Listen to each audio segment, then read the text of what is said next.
اللہ تعالیٰ نے تنبیہ کے انداز کے اندر حضرت انسان کی اس فطرت کو بیان بھی فرمایا اور اس کو جھنجھوڑ کر کے کہا کہ تیرا ان دنیا کی بھول بھلائیوں میں کھو جانا مقصد نہیں تھا، تیرا مقصد اپنے مالک کی رضا جوئی اور اس کے قرب کی تلاش تھی۔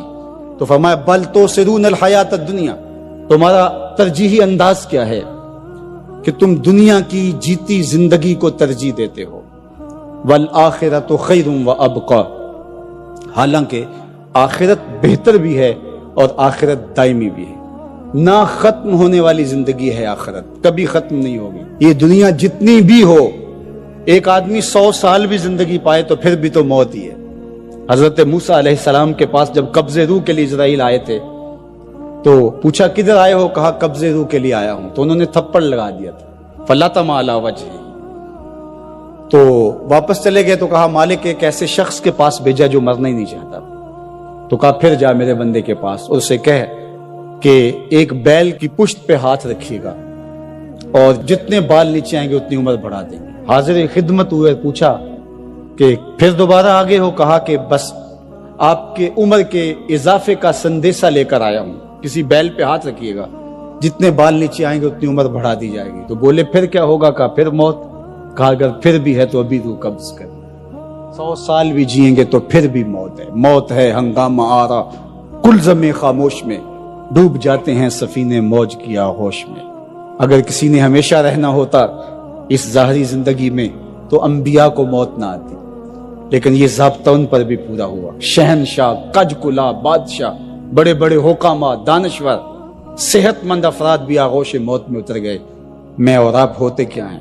ہم تو ایک ایسا جرثومہ جو خوردبین سے بھی پورا دکھائی نہیں دیتا، اس نے پوری دنیا کو ہلا کے رکھ دیا۔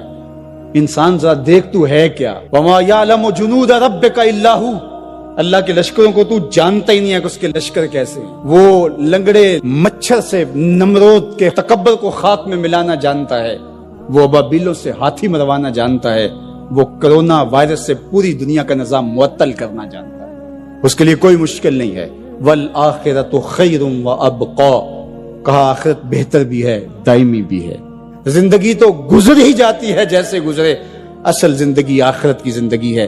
خندق کھودتے صحابہ پر پیار آیا تو یہی کہا اللہ زندگی وہی ہے جو آخرت کی زندگی ہے، میرے انصار کو بھی بخش دے، میرے مہاجروں کو بھی بخش دے۔ یہ زندگی اچھی بنا لیں، میں نہیں آپ کو روکتا، گھر بھی اچھا بنا لیں، گاڑی بھی آپ کے پاس اچھی ہونی چاہیے، اچھا کھائیں اچھا پہنے، بالکل نہیں روکتا، شریعت بھی منع نہیں کرتی، لیکن یہ چیزیں اگر آخرت کے سودے پر ہوں، آخرت کو برباد کر کے حاصل کی جائے تو یہ خسارے کا سودا ہے۔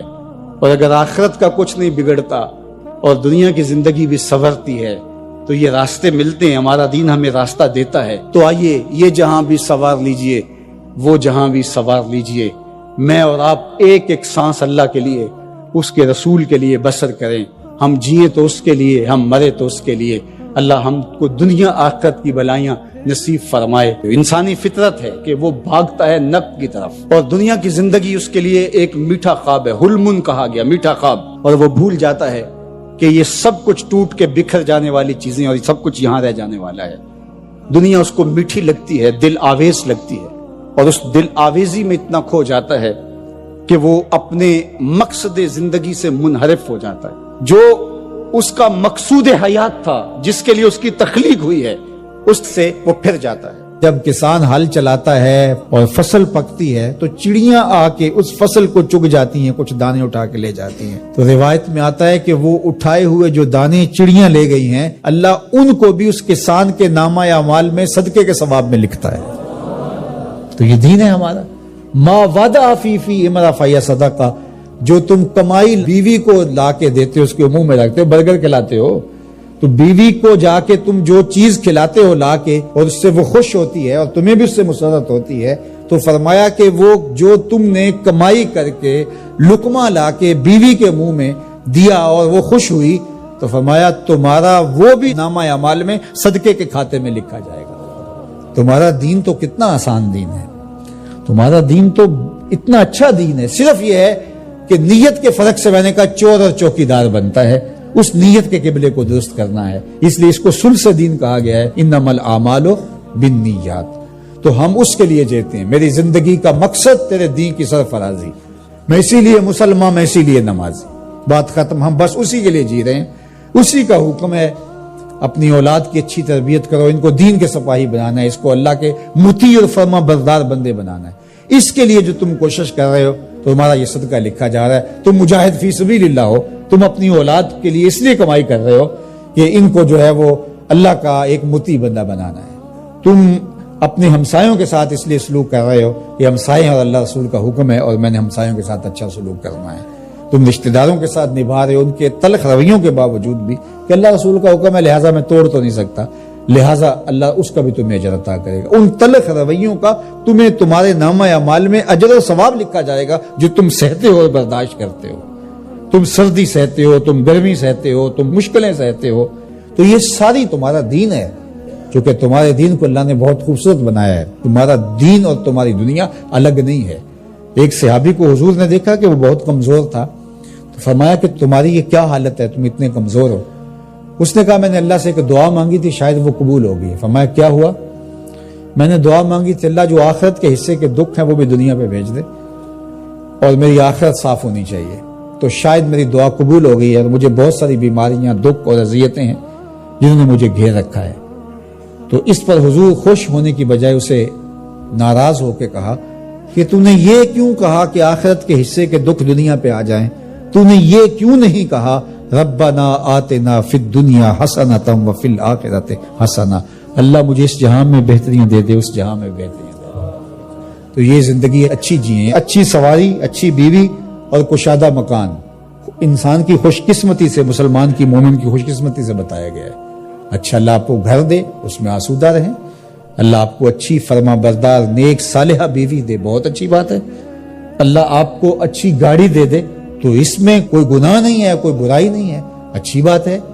یہ نہیں ہے کہ دین یہ ہے کہ آپ اپنے تن کے کپڑے بھی اتار کے پھینک دیں اور سردی میں ننگے ہو کے بیٹھ جائیں, یہ کوئی دین ہے, یہ نہیں ہے. ہمارا دین کیا ہے؟ تمہاری نیت کا قبلہ درست ہو. تمہیں جو ملتا ہے تھوڑا ہے یا زیادہ اس پہ تم راضی ہو. تھوڑا ملے تو پھر بھی مالک تیری مرضی میں اس پہ راضی ہوں, اور زیادہ ملے مالک میں تیری مرضی پہ اور تیری عطا پہ راضی ہوں. تھوڑا ملے تو صبر کرے, زیادہ ملے تو بانٹنا شروع کر دے, بات ختم ہو گئی. اور کاروبار کرے تو اللہ کی رضا کے لیے جائے اور بچوں کو ایک اچھی تربیت کی نیت سے گھر سے نکلتا ہے. حتیٰ کہ جو کاروبار کرتے ہوئے مشقتیں آتی ہیں, ٹینشنیں آتی ہیں, پریشانیاں آتی ہیں, جھٹکے لگتے ہیں انسان کو, گاہک کے رویے کی وجہ سے کسی نے ادھار لے لیا, وہ پیسے نہیں دے رہا, بار بار اس کو کہنا پڑتا ہے, اس کے سخت اور تلخ رویے ہیں. یہ جو جھٹکے اور تکلیفیں اور جو ٹینشنیں آتی ہیں, اس تاجر کو اللہ کی جانب سے اس کا بھی ثواب عطا کیا جاتا ہے. تو یہ کتنی کرم نوازی ہے اس کی اور کتنی رحمت ہے اس کی جو اللہ تعالیٰ نے اہل ایمان پہ رکھی.